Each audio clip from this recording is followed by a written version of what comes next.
Alright, so you want the truth, do you? The whole, how the heck did I land in this mess truth. Fair enough, but don't say I didn't warn you. Hi, I'm Brian, a dedicated workhorse trying to keep my parents' company afloat. So imagine this. I'm at this fancy smanchy networking event. My suit tighter than my deadlines, and my smile faker than those authentic Rolex watches they sell downtown. It's here where I meet Mr. Moneybags, a guy so rich he probably uses $100 bills as toilet paper. His name, by the way, Reginald Huntington III. But we'll stick to Reggie. He hates that. Oh, absolutely. He chuckles, scanning the room like a hawk eyeing its prey. A great opportunity to discuss possible investments. I feel a frown forming, despite my best efforts. You mean my parents' company? Exactly. Reggie says, grinning like a Cheshire cat. I take a deep breath. I'm just about to let out a sarcastic retort when a woman walks by. She looks like an angel, making my heart beat even faster. Who's that? I blurt out, momentarily distracted. That,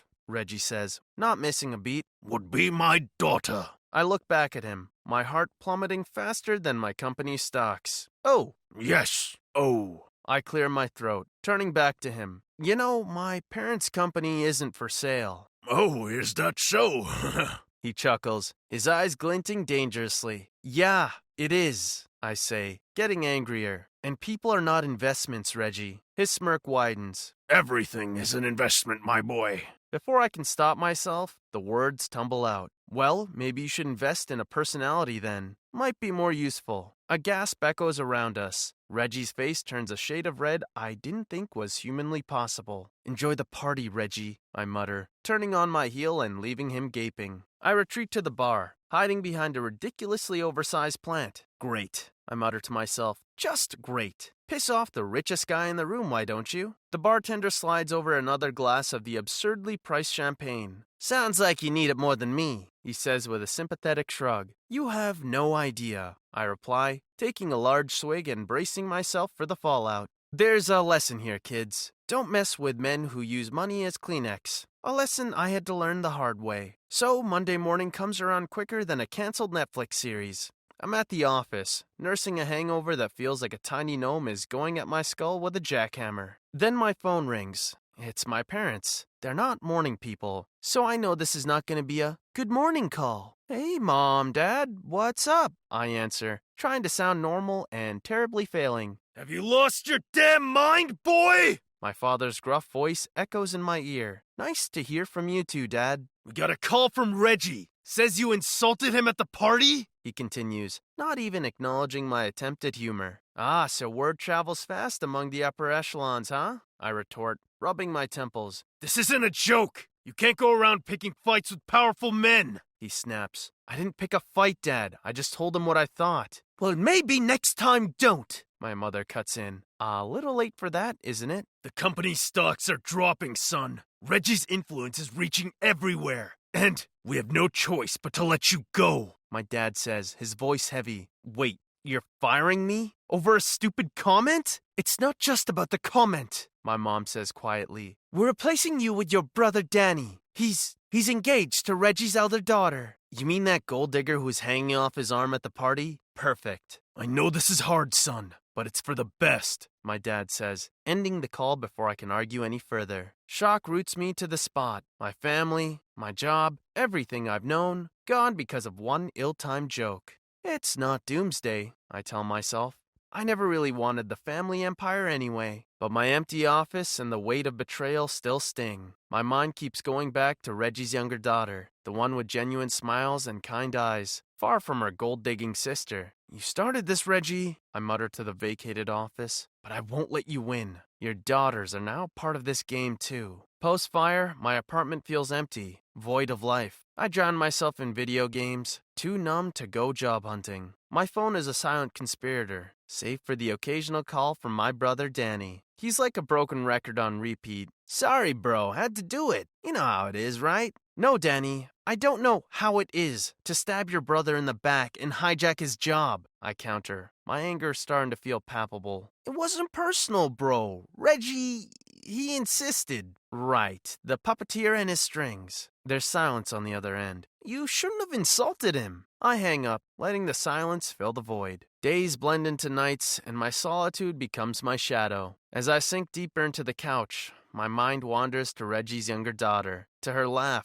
her quiet demeanor, so different from her sister. One night, as I'm exploring the depths of a virtual dungeon, my phone buzzes, the screen lighting up with an unknown number. Hello? I answer, half expecting another sympathy call. Hey, it's Lily, a voice whispers. It's like a breath of spring air. It's her, Reggie's younger daughter. Lily, why did you? I heard about what happened. I'm so sorry, and I just wanted to check in, she stammers. Check in? Or make sure I'm not spilling the beans on your gold-digging sister. No, never mind. This was a mistake. She hangs up before I can respond. But her call, her concern, it's the wake-up call I didn't know I needed. The next morning, I start job hunting. I turn in applications, one after another, shrugging off the stinging rejection. I've faced down worse job rejections, I tell myself. I survived Danny's terrible teenage bad phase, didn't I? During this chaos, there's one constant, Lily. We started talking more frequently, exchanging text messages filled with sarcastic banter and thinly veiled flirtation. And I realize maybe I'm not as alone as I thought, but I can't forget her. Her father is the one who tossed me into this hurricane. The need for revenge is still there, a simmering undercurrent to every action. You started this, Reggie, I remind myself, but this isn't over yet. The stakes are higher now, much higher. My job search ends at a startup that thinks free soda and beanbag chairs are a responsible substitute for health insurance. But hey, at least it's a job. In between trying not to choke on my canned happiness, I squeeze in time to plot my revenge against Reggie. As the days pass, I find myself developing an unhealthy attachment to my phone. It's a toxic relationship, I know, but it's the only link I have to Lily. She texts me one day, "Heard you got a job. Congrats." I reply, "Your enthusiasm is infectious. I just wanted to tell you, I'm proud of you." She texts back, "What,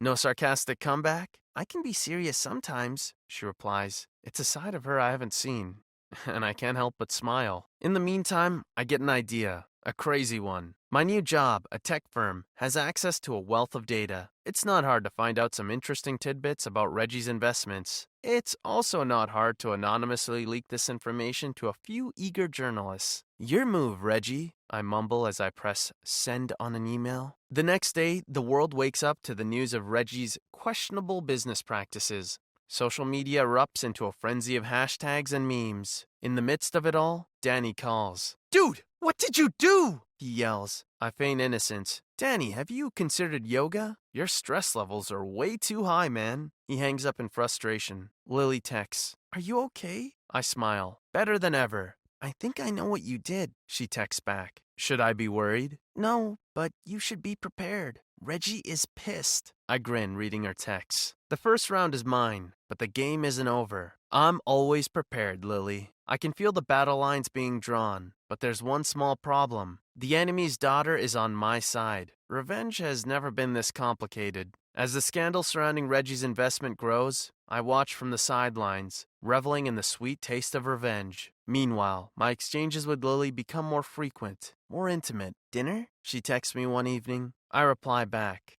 "Are you asking me out?" "Would you say no if I was?" "No, just surprised." "See you at 8, she sends. This is either a brilliant move or the beginning of my downfall, but it's the uncertainty that makes life exciting, isn't it? Dinner with Lily is a curious mix of excitement and danger. The daughter of my nemesis sitting across from me, both of us very aware of the twisted game we're caught in. The evening buzzes with tantalizing possibilities. "So, how's work?" she asks, eyes gleaming with mischief. "Life's a can of free soda," I reply. She laughs, a sound that somehow lights up the dimly lit restaurant. Meanwhile, Reggie's fortunes are plummeting. Investors are pulling out of his ventures like rats deserting a sinking ship. The media is definitely having a field day. And amidst all this, I find myself caught up in an exhilarating dance with Lily, the rich man's daughter, the sister of the guy my brother is supposed to marry, the woman who, in spite of all logic and reason, is beginning to mean more to me than I could have ever imagined. "Dinner again?" Lily texts me, a couple of days later. I grin. "Can't get enough of my charm, huh?"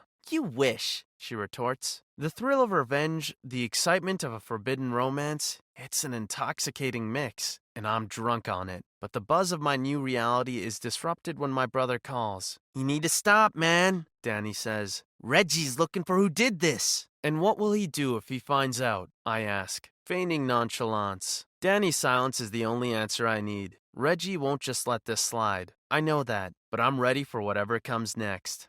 I'm playing the game now, and I plan to win. "See you soon, Reggie," I mutter, ending the call. A feeling of anticipation settles in, a feeling I've come to love. As I pocket my phone, I wonder, when did life get this interesting? Reggie finally discovers the truth, and the fallout is spectacular. He's got his goons on my tail, trying to dig up dirt, perhaps to ruin me as I had him. It's only fair, right? But in the game of chess that is life, I'm always 2 steps ahead. "Dinner?" Lily's text flashes across my screen, as predictable and comforting as the setting sun. "How about something different tonight?" I reply, typing furiously. "Ever played chess?" "Is that a metaphor?" She shoots back, her text dripping with sarcasm. "Or do you actually want to play chess?" "Both," I admit, smirking at my own cleverness. "See you at 8? "See you at 8. I find myself sitting across Lily, not in a fancy restaurant this time, but in a cozy cafe with a chessboard between us. A metaphor, sure, but also a distraction from the dangerous game we're caught up in. For a moment, we lose ourselves in the thrill of the match, the world outside forgotten. "Checkmate," Lily declares, her finger tapping my king. There's a triumphant gleam in her eyes that makes my heart skip a beat. In the midst of this chaos that I find myself visiting my parents. Their disappointment is evident, their pride hurt, but I can see a glimmer of something else in their eyes. Respect? Or perhaps regret? I can't tell. I didn't mean for things to turn out this way, I confess, breaking the silence that hangs heavy in the room. But I couldn't let him walk all over us. You've always been the fighter, my father admits, his voice barely above a whisper. The conversation is cut short by my buzzing phone. A text from Reggie. He wants to meet. It's time for the final confrontation.